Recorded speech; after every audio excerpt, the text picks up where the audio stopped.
Find artifacts in your hometown.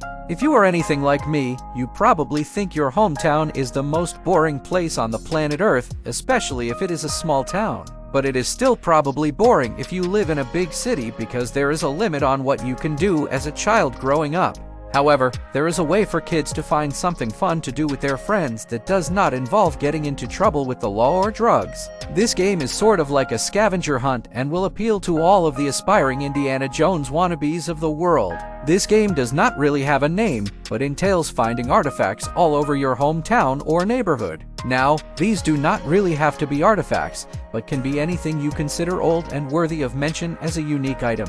To play, approach it like a scavenger hunt. Have your child get a group of friends together and decide on the rules. For instance, each child must find an interesting old rock, a piece of petrified wood, and some really old pop bottles or cans. The options are limitless because it depends on what you, your child, and his group of friends deems to be worthy of the term artifacts. Also, your child might consider something to be an artifact that is really only a couple of years old, but to him, it is ancient.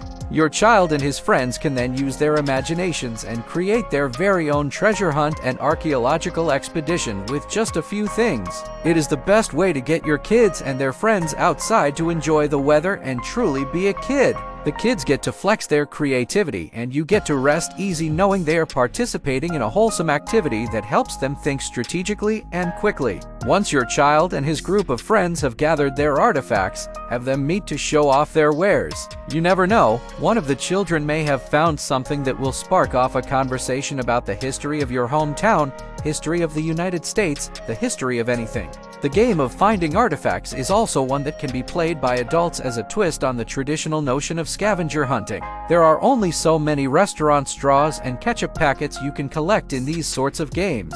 This gives you an opportunity to go back to your childhood and find the joy in finding artifacts. So, let your kids be kids and let them scavenge for artifacts. Then you can also be a kid again with your very own version of the game. It is fun, it is free, and it can turn out to be a great educational opportunity for your child. No video game or sophisticated computer toy or cell phone can boast the same educational benefits that this game can have.